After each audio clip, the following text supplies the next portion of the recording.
শুভ সকাল ভিডিওসে আপনাদেরকে সবাইকে স্বাগত জানাচ্ছি। আমাদের আজকের যে ভিডিও সেটা হচ্ছে তাদের জন্য আপনি আসলে কোথায় আসলে সবুজ পাবেন, এবং আমরা যাদেরকে জানাচ্ছি যদি আপনারা যশোরের মনিরামপুরে আসেন, আপনারা যদি মনিরামপুর থেকে নওয়াপাড়া রাস্তায় যান বা মনিরামপুর থেকে শাহপুর, কেশবপুর, মনিরামপুর থেকে আপনি যেখানে যান সেখানে যদি আপনি মোটর সাইকেলে অথবা ভ্যান গাড়িতে ভ্রমণ করেন তাহলে চারদিকে শুধু সবুজ আর সবুজ হয়ে যান কিংবা কোনো সমস্যা থাকে, মন খারাপ থাকে, আপনারা সবুজের মধ্যে চলে আসেন। আপনারা শুধু ঘুরবেন আর চারদিকে আসলে সবুজ দেখবেন। আপনারা যদি মনিরামপুর থেকে নওয়াপাড়া রোডে যান বা মনিরামপুর থেকে কেশবপুরে যান, মোটর সাইকেলে গেলে মনিরামপুর থেকে কেশবপুর যেতে 120 টাকা থেকে 150 টাকা লাগে।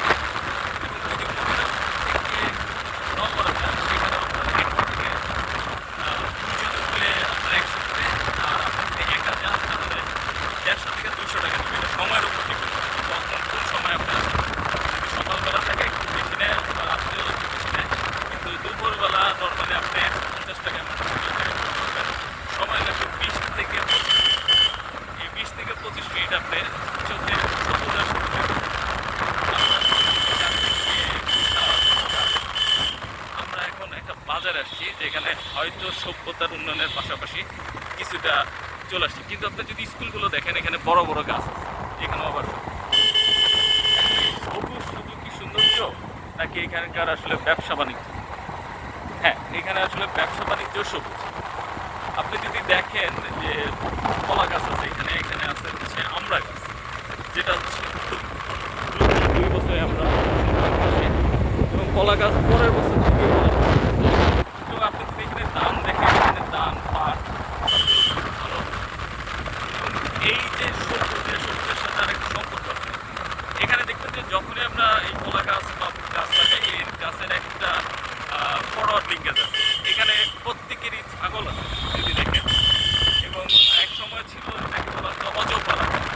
আমরা হয়তো জানি যে অজ মানে হচ্ছে ছাগল।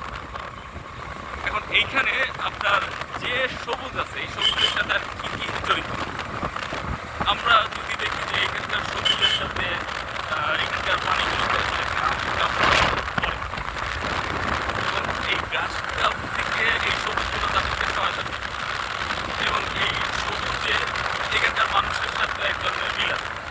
আমরা জানি যারা সবুজের সাথে থাকে তারা তারা হয়তো এক বা অনেক সময় এক আমি থাকে। আপনি যদি তাকে বলেন যে আপনার মাছ চাষ সে কোনোভাবেই রাজি হবে না। আমরা এখন খুব ব্যস্ত জায়গায় চলে আসছি, এটা হচ্ছে হাজিরহাট। এটা হচ্ছে মনিরামপুর আর নওয়াপাড়ার মাঝামাঝি জায়গা। এইখানেও আপনি যদি দেখেন বড় বড় পূজাতে আসেন তাহলে এখানে প্রচণ্ড ভিড় থাকবে, এবং এই যে রাস্তাটা, এই রাস্তাটাও আপনার চারদিকে সবুজ। এখানে একদিকে পানি আর একদিকে সবুজ। আপনি যদি সকালবেলা আসেন আপনার প্রশান্তির একটা চা খাওয়ার একটা সুন্দর জায়গা। আপনারা যদি হাজিরহাটে আসেন তাহলে আপনারা এখানে বসে চা খেতে পারবেন এবং সবুজ দেখতে পারবেন। এবং যদি এখানে দেখেন যারা পানি সমুদ্র পছন্দ করেন তারা অবশ্যই এখানে আসবেন। এবং আরেকটা মজার ব্যাপার হচ্ছে আপনার যাওয়ার সময় যদি আপনার সুযোগ হয় কখনো কখনো এখানে মাছ পাওয়া যায়, এখানকার বিল থেকে মাছ ধরে বিক্রি করে। এবং আপনারা যদি বিশেষ করে রাজগঞ্জ থেকে কেশবপুরের রোডে যান ওইখানে দেখবেন অনেক টাটকা শাকসবজিও বিক্রি করে। তার মানে কি আপনার এখানে বনাসও আছে। আমরা দেখি এখানকার যেমন নদীর পুকুরের পাশে সিম চাষ করছে এবং পটল আছে, এবং এখানে পেঁপে গাছ আছে।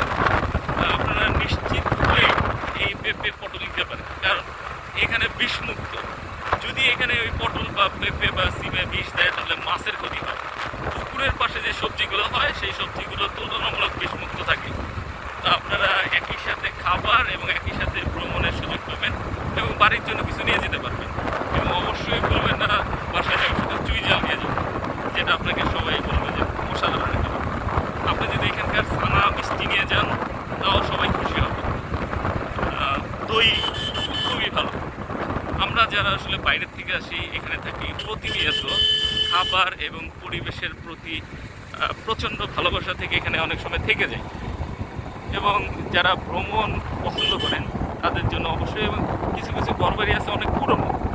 এখানে ইস্কনের একটা মন্দির আছে, আপনি যদি এখানে আসেন আপনি অবশ্যই ইস্কনের মন্দিরে যাবেন। এবং আপনি যদি ইউটিউব চ্যানেলে দেখেন অনেক সুন্দর সুন্দর ভিডিও পাবেন এই রোড নিয়ে। যারা চ্যানেল করবেন ইউটিউবে তারাও আপনারা এখানে আসতে পারেন।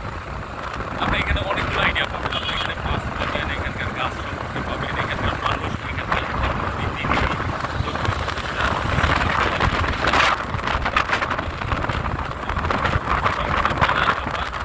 এখানকার মানুষগুলো খুবই মিশুক।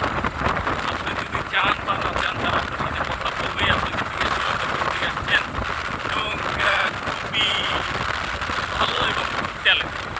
আপনি যারা বিশেষ করে বাইরে থেকে এসছেন তাদের কথা শুনেই বোঝা যাবে যে আপনি বাইরে থেকে এসছেন, কারণ এইখানকার আঞ্চলিক গান আছে যে গানগুলো বাইরের মানুষ করতে পারে না। উনি আমিও আসলে পারি না, অনেক চেষ্টা করেও পারি নাই, কারণ আমরা কোনো একদিন রাতের ঘটনা বিশেষ করে বলি, আমি রাতে আসছি তো আমাকে শিখিয়ে দিতে যে সবসময় বলবো যে বাইরের মানুষ হলে যদি সমস্যা হয়। আমি বলছি যে আমার বাড়ি মনিরাম, কিন্তু আমার পাশে যারা ছিল তারা বুঝে গেছে যে আপনি মনিরামপুরের না। আমি বলি আপনি কি মনিরামপুরের না মনিরামপুরে থাকেন? আমি বললাম না আমি মনিরামপুরে না, থাকি মনিরামপুরে। তো আপনারাও মজা করবেন। আপনারা যদি এখানে কারো গল্প করেন, গল্প করার পর আপনার নতুন কোনো আইডিয়া এবং এই যে শীতের সময় প্রচণ্ড সিল হবে। আর একটা মজার ব্যাপার, আপনি যদি এই রাস্তাটা দেখেন, মানে তারা কোনো জমির কোনো অংশই ফেলে রাখে না, পাশে গাছ আছে, এই গাছ দিয়ে হয়তো তারা গরু পালে বা ছাগল পালে। এবং এখানকার প্রত্যেকটা মানুষই পরিশ্রমী। কেউ হয়তো মোটরসাইকেল চালাচ্ছে, কেউ শাকসবজি বিক্রি করতেছে।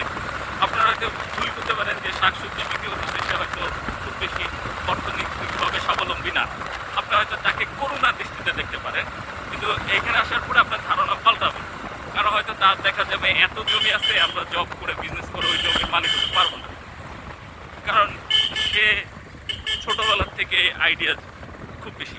আমরা এখন মনিরামপুর, আর এটা হচ্ছে এই পার ব্রিজের হচ্ছে মনিরামপুর, আর এই পার হচ্ছে সুন্দুলি বাজার। সুন্দুলি বাজারটা হচ্ছে অভয়নগর উপজেলায়। আমরা আরেকটা উপজেলায় চলে আসছি। তো এখানে একটা বড় বাজার আছে সুন্দুলি বাজার। তো এখানকার আপনার মিষ্টি পরোটা, আপনি যে এখানে একটা ব্রেক নিতে পারেন হাজিরহাট থেকে। এবং আরেকটা তথ্য বলে রাখি, আপনারা যদি হাজিরহাট থেকে সুন্দুলিতে আসেন ভ্যানে মাত্র 10 টাকা, মানে আপনি 10 টাকা চলে আসতে পারবেন এবং মাঝখানে এখানে একটা ব্রেক দিতে পারবেন এবং ব্রেক দিয়ে আপনি মজার মজার খাবার খেতে পারবেন। এখানে বিকেলবেলা খুব ভালো ভালো জিনিস ভাজে, আমি সকলের নামও জানি না, এবং এরা বলে ভাজা, চানাচুর যাকে বলে চানাচুর ভাজা, এবং আরও কিছু খাবার আছে। এখানে বগ আছে প্রচুর, বগ আর আলাদা পাখি এখানে মাছের জন্য। এবং এইখানে অনেকটাই হচ্ছে অনেক পুরনো গাছ পাবেন, যে গাছে পাখির কিচিরমিচির শুনতে পাবেন। এবং আমি অন্তর্ভুক্তির সাথে বলতেছি যে আমি দ্রুত যাচ্ছি, কারণ আমার একটা কাজ আছে। আমি সুযোগ পেলে ট্রেনে আপনাদেরকে বলেছিলাম, এখানে যদি আপনি শিক্ষার হার দেখেন, শিক্ষার হারও তুলনামূলক জেলা তুলনায় পিছিয়ে নেই। কাজেই এই যে সৌন্দর্য এবং কালচার, এটা আপনাকে লাগবে। এবং আপনি যদি দেখেন যে তারা অনেক বড় বাঁশ দিয়ে গাছের পাতা পারে ছাগল।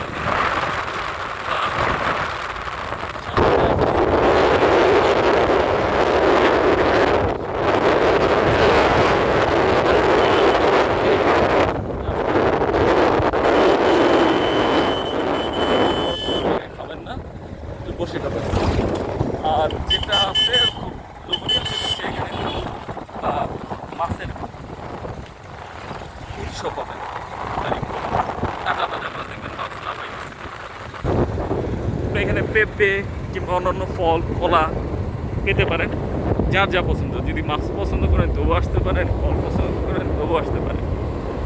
এখন আমাদের আজকের ভিডিওটা আসলে উদ্দেশ্যটা কি? উদ্দেশ্য হচ্ছে সবুজ। আমরা এই ভিডিওর পুরো অংশটাই সবুজে বিশ্বাসী।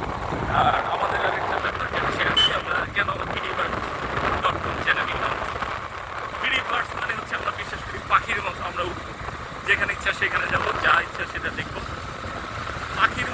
হয়তো এই গাছের ফল খাবো, অন্য জায়গায় বীজ ছড়াবো, যাতে ভবিষ্যতে গাছ হয়। পাখির মতোই ক্ষতিকারক পোকামাকড় খাবো এবং স্বাধীন থাকবো। পাখির মতো মাঝে মাঝে রোদে পড়বো, বৃষ্টিতে ভিজবো। এবং আমাদের বিডিভার্স চ্যানেলে আপনি যদি দেখেন এই ভিডিওগুলো আসলে সবগুলো হচ্ছে পাখির নেচারের সাথে কিছুটা মিল আছে। তো আজকেরও সেই পাখির মতো, যেখানে সবুজ সেখানে অনেক পাখি পাবেন, সেখানে আপনি অনেক পাখির খাবার পাবেন। এবং যেখানে আসলে পাখি থাকে সেখানকার খাবারগুলো তুলনামূলক বিষমুক্ত থাকে, কারণ ওই খাবারে যদি বেশি বিষ থাকে ওইখানে আসলে পাখি, মাছ বাঁচতে পারে না, বা কোনো প্রাণীও খুব ভালো বাঁচতে পারে না। এবং গড় ওই দিক দিয়ে আমি জানি না মনের উপরে গবেষণা হয়েছে কিনা, অন্যান্য জেলার তুলনায় সবুজ এবং সবুজের সাথে সম্পর্কযুক্ত পশু পাখি প্রাণী ফুল ফলের জন্য এখানকার মানুষের গড় তুলনামূলক বেশি হওয়ার কথা। সবাইকে ধন্যবাদ দিয়ে আমরা আজকের ভিডিও